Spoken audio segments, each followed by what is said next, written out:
Hola, ¿qué tal? Muchas gracias. ¿Sí me pueden escuchar bien? Doctora, sí, te copiamos. Muchísimas gracias por la presentación y muchísimas gracias por la invitación a estar a presentar un poquito de lo que nosotros hacemos acá con nuestros pacientes de COVID en esta conferencia. Es de verdad un honor. Y bueno, como se mencionó, yo soy Marisol Betensky, soy una de las profesoras adjuntas en la universidad, en la Escuela de Medicina de la Universidad de Johns Hopkins, y el día de hoy les voy a hablar de las manifestaciones hematológicas que vemos en pacientes pediátricos con la infección de COVID-19.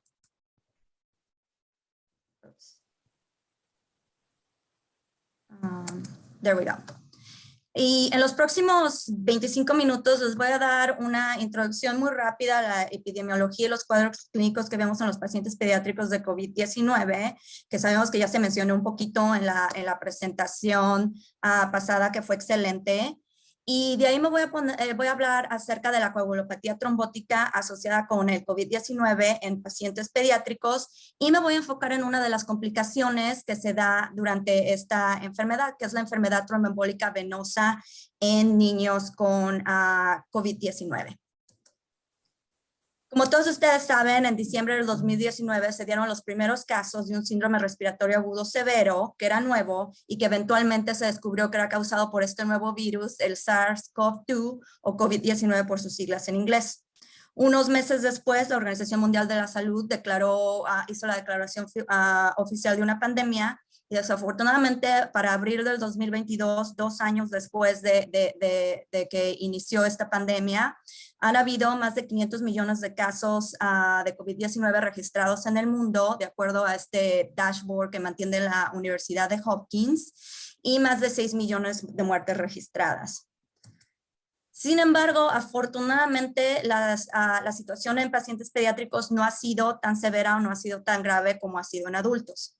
Como se puede ver en esta gráfica, esta es una gráfica creada por la Asociación Americana de Pediatría y la Asociación de Hospitales de Niños en los Estados Unidos, y muestra los casos de nuevos diagnosticados de COVID cada semana, desde el principio de la pandemia de abril de 2020 hasta la semana pasada. Y como ven aquí, estas son lo que le llaman las waves de las nuevas variantes que estaba describiendo el doctor en la presentación pasada.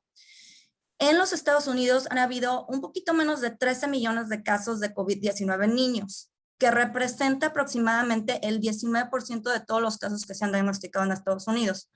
Ahora, lo que quería mencionar acerca de este número es que yo he dado una plática parecida desde hace como 1 año y medio en la que uso esta gráfica, y cada vez que la doy, obviamente la actualizo, y he notado que este número ha subido de frecuencia, es decir, la proporción de niños que son diagnosticados comparado con adultos ha aumentado a través de la pandemia.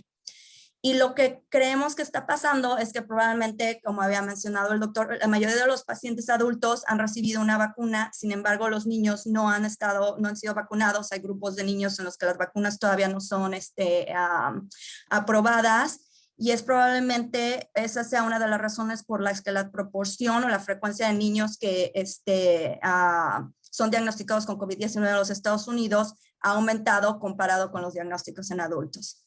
Sin embargo, la buena noticia es que el número de casos de pacientes pediátricos con COVID que son hospitalizados se ha mantenido estable, y es un índice bajo de menos del 1.5%, y similarmente en la tasa de mortalidad secundaria a esta enfermedad se ha mantenido extremadamente baja, no ha cambiado, no ha aumentado a pesar de las diferentes variantes, y se ha mantenido debajo del 1%, y pues mucho más baja, al 0.02%.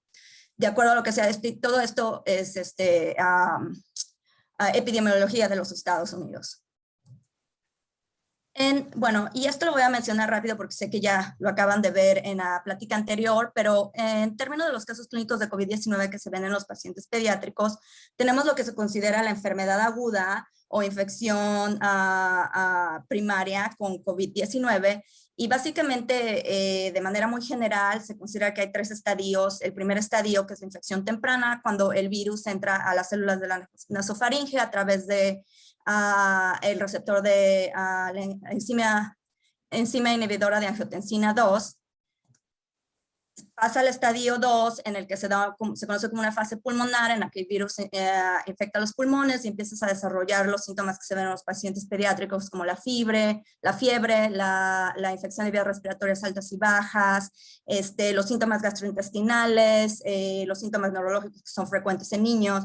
Y por último hay un estadio 3 que se conoce como un estadio de hiperinflamación, que es cuando se da una respuesta inflamatoria que en algunos casos puede ser muy severa, tiende a ser más severa en adultos que en niños, es por eso que los adultos se enferman o tienen síntomas más graves, y es la que se asocia con muchas de las complicaciones más severas que hemos visto en esta enfermedad.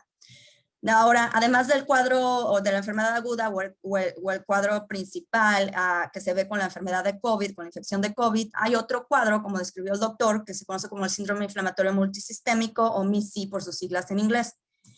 Y generalmente se desarrolla de 4 a 6 semanas después de una infección con el virus del SARS-CoV-2, que puede ser sintomática o asintomática. Y básicamente se caracteriza por manifestaciones cutáneas, síntomas gastrointestinales, síntomas cardiovasculares como estado de choque o dilatación de las arterias coronarias, fiebre, y elevación significativa de los marcadores de inflamación, como la proteína C reactiva, la ferritina y el dímero D.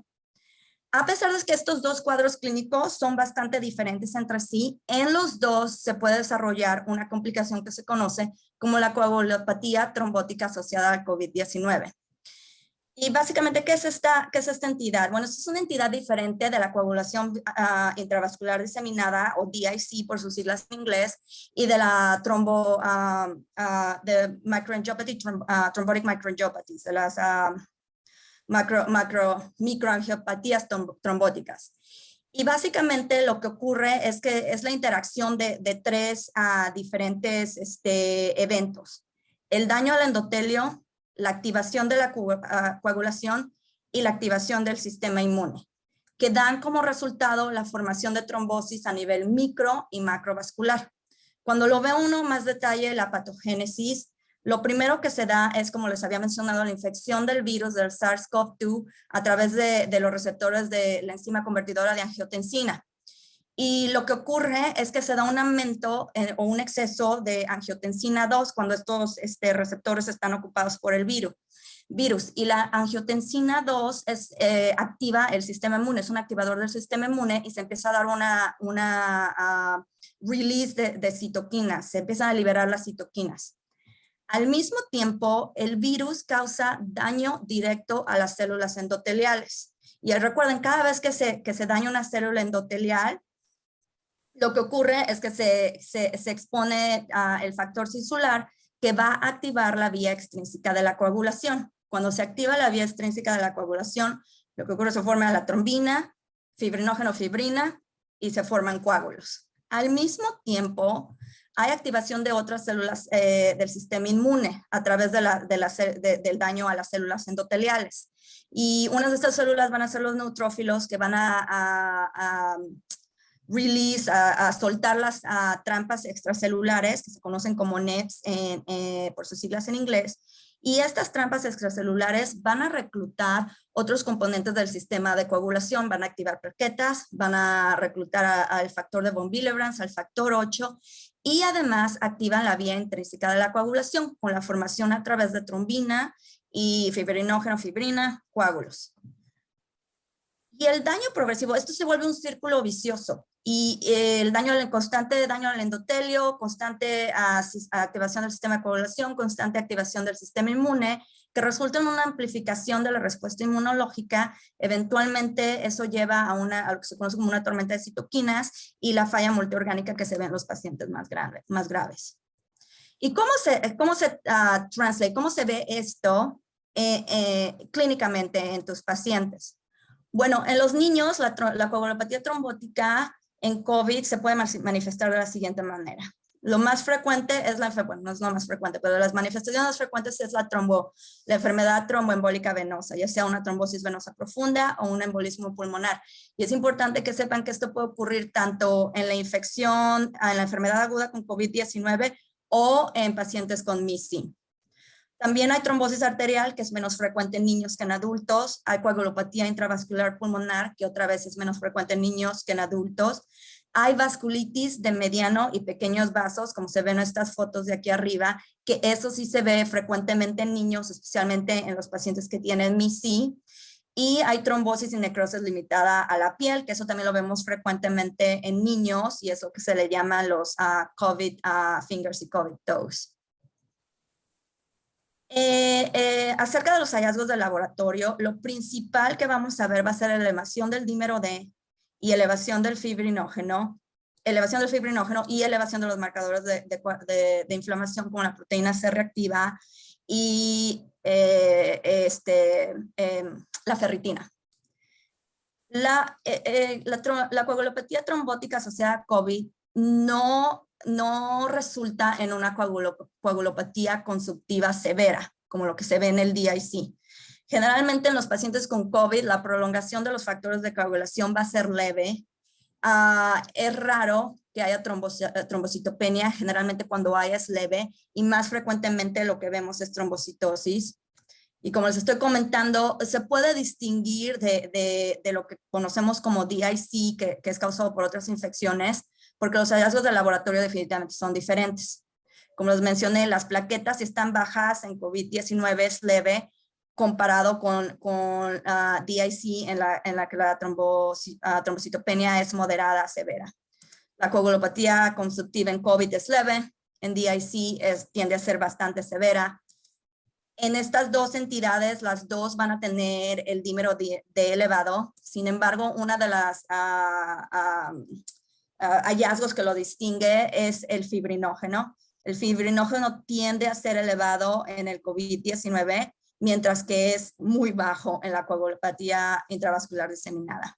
Y por último, el sangrado. El sangrado es raro en los pacientes con coagulopatía trombótica asociada al COVID. Sin embargo, es común verlo en los pacientes con DIC. Y solo para reforzar estos hallazgos de laboratorio, esta es una tabla que es de una publicación en la que hicieron un systematic review de todos los artículos que mencionaron a pacientes pediátricos con COVID, en los que se publicaron los hallazgos de los valores de coagulación, de los laboratorios de coagulación. Y como pueden ver en esta tabla, como les había mencionado, lo más frecuente, lo que se encontró, este es el número de pacientes pediátricos que demostraron estas abnormalidades en los estudios. Más de 17,000 pacientes de los 48,000 que se estudiaron tuvieron un dímero D elevado, o casi 4,000 de ellos tuvieron un fibrinógeno elevado. Y como les había mencionado, es raro la coagulopatía consumptiva. Menos de 1,000 pacientes demostraron prolongación en los tiempos de coagulación. Y, por ejemplo, un fibrinógeno bajo se vio solamente en un paciente de los 48,000 que se estudiaron. Ya por último, lo que les quiero hablar es acerca del tromboembolismo venoso en COVID-19 en pacientes pediátricos, que se ve asociado con esta condición de la coagulopatía trombótica. Sabemos que en adultos ha habido un número ilimitado de publicaciones describiendo las complicaciones tromboembólicas asociadas al COVID-19. Y estos son los resultados de uno de los primeros metaanálisis que se reportaron, en el que el índice de tromboembolismo venoso en adultos con COVID-19 hospitalizados fue del 21% y mucho más alto en los pacientes con terapia intensiva, de casi del 31%. Es importante recalcar que estas complicaciones tromboembólicas venosas ocurren independientemente del uso profiláctico y terapéutico de anticoagulantes. ¿Qué quiere decir esto? Que muchos de estos pacientes que están publicados en estos estudios estaban recibiendo anticoagulantes, ya sea una dosis baja para prevención o la dosis completa para tratamiento, y aún así desarrollaron una complicación trombótica. Y también es importante darse cuenta o reconocer que estos pacientes, que las complicaciones trombóticas en estos pacientes están asociadas con un aumento de mortalidad. Como se puede ver aquí, la tasa de mortalidad de aquellos pacientes que tuvieron una complicación trombótica fue del 23%, comparado con el 13% en pacientes sin complicaciones trombóticas. Y aunque se sabe mucho acerca de la frecuencia y los factores de riesgo para el tromboembolismo venoso en adultos con COVID-19, como todo en pediatría, no tenemos mucha información acerca de lo que ocurre en los pacientes pediátricos. Este es un estudio que publicamos ya casi un año, creo, hace un año, pero es uno de los estudios retrospectivos multicéntricos pediátricos más grandes que se han publicado viendo la frecuencia de trombosis en niños y adolescentes hospitalizados con COVID-19 o MIS-C.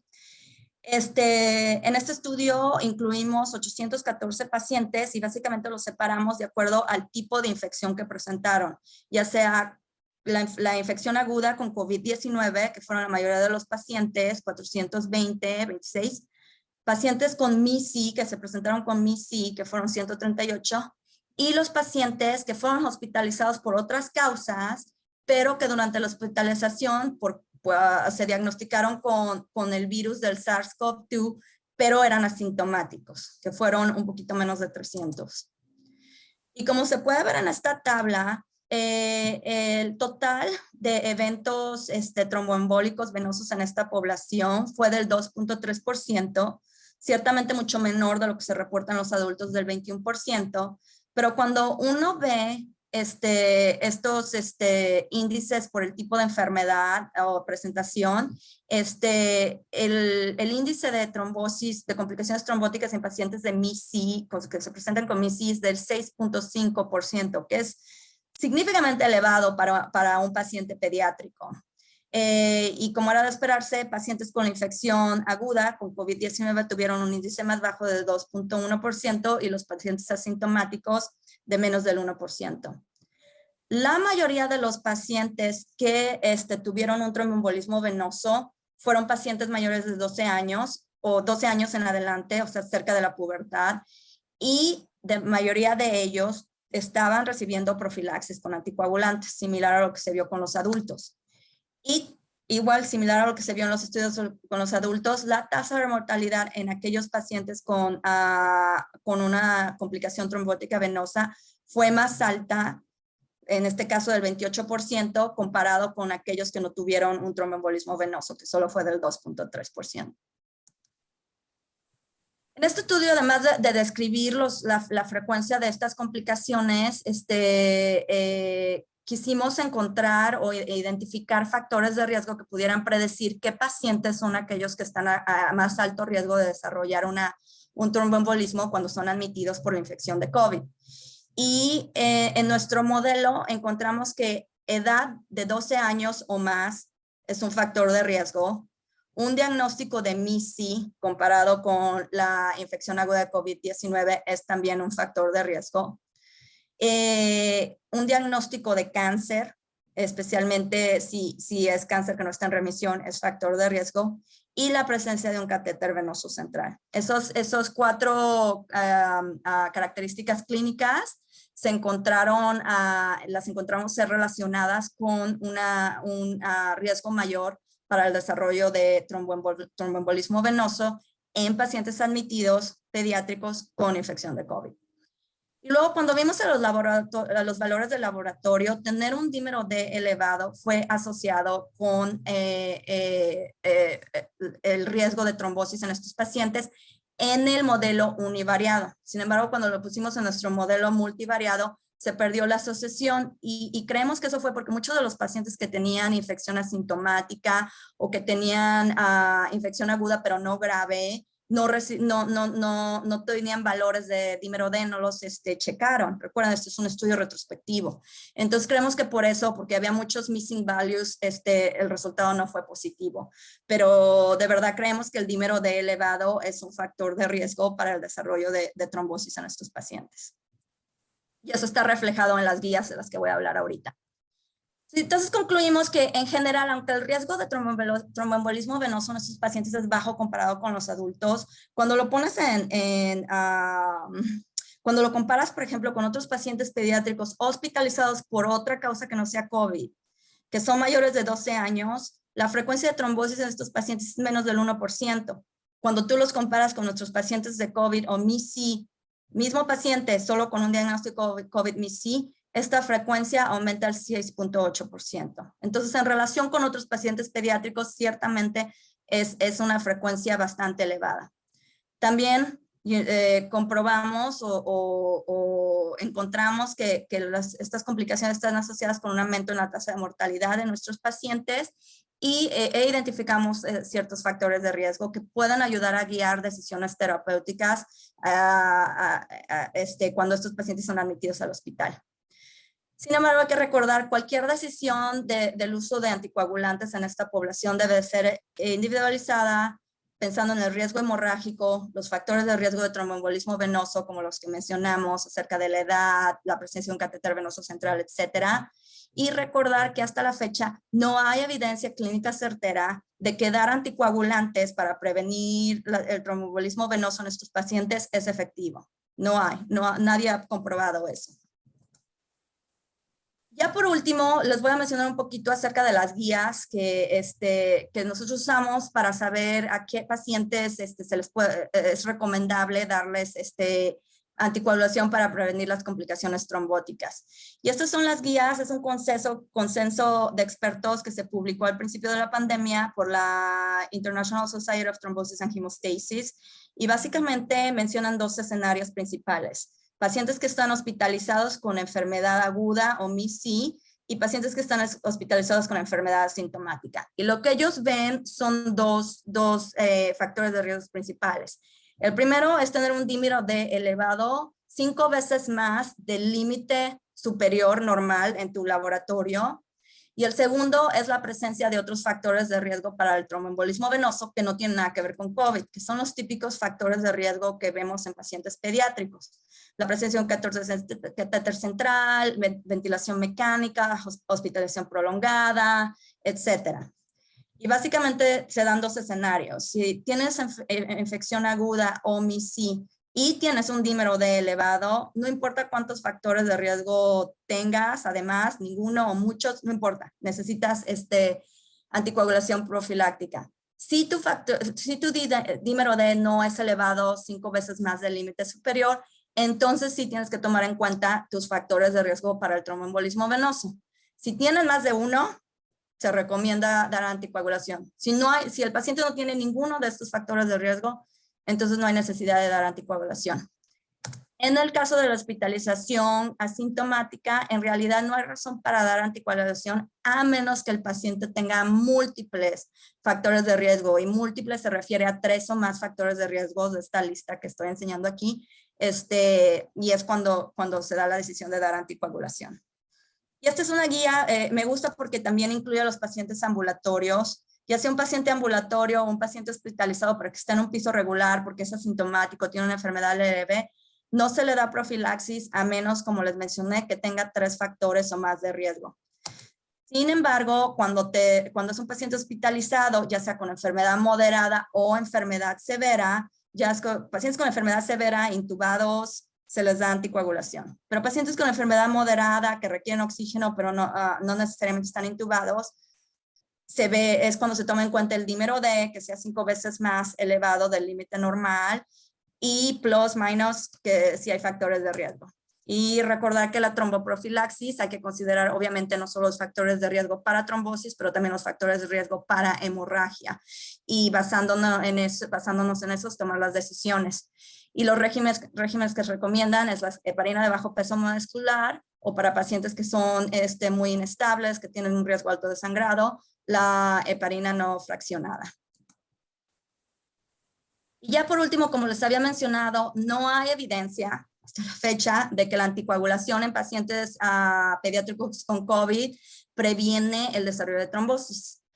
Y Tony Sochet, que es uno de nuestros PQ doctors en Johns Hopkins Children's, es el PI, el Principal Investigator de este estudio, el COVID-19 Anticoagulation in Children Thromboprophylaxis or COVAC-TP Trial, que es un estudio multicéntrico abierto de un solo brazo, no aleatorio, que está buscando evaluar la dosis adecuada, la seguridad y la eficacia del uso de enoxaparina 2 veces al día para la prevención del tromboembolismo venoso en pacientes pediátricos hospitalizados con COVID-19. que sean sintomáticos, ya sea infección aguda o MIS-C.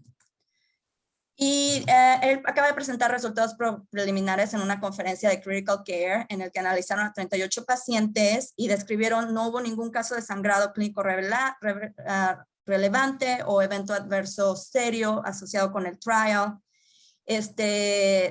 Han notado que los pacientes con MIS-C requieren dosis más altas de anticoagulante comparado con pacientes de infección primaria, así que eso nos puede ayudar eventualmente a empezar estos pacientes a lo mejor con una dosis más alta. Y el índice de trombosis que han observado ahí en este grupo de pacientes ha sido del 5.3%, que es parecido a lo que nosotros reportamos en nuestro estudio retrospectivo y que básicamente es equivalente a 2 pacientes hasta ahorita.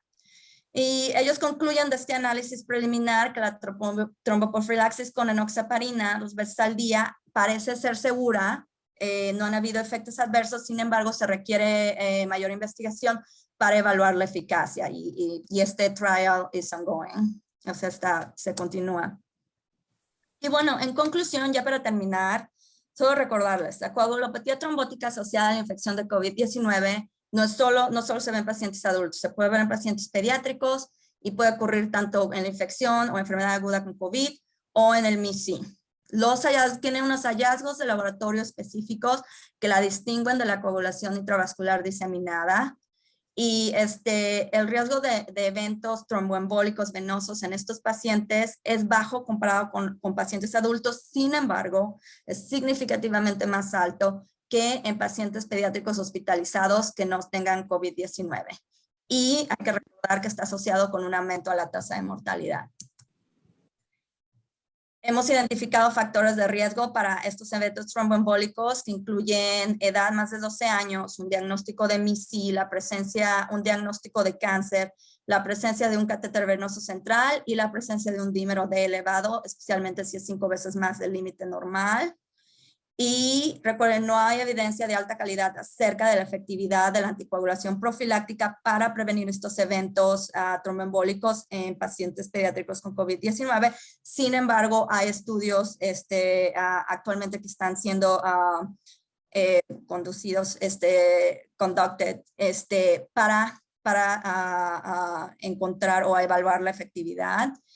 Y hasta que tengamos más información, las decisiones del uso de anticoagulación profiláctica deben de ser individualizadas, siguiendo las guías institucionales, el consejo de expertos. Esperemos que esas guías institucionales estén basadas en los consensos de expertos que han sido publicados y tomando en cuenta el riesgo individual, hemorrágico y trombótico del paciente.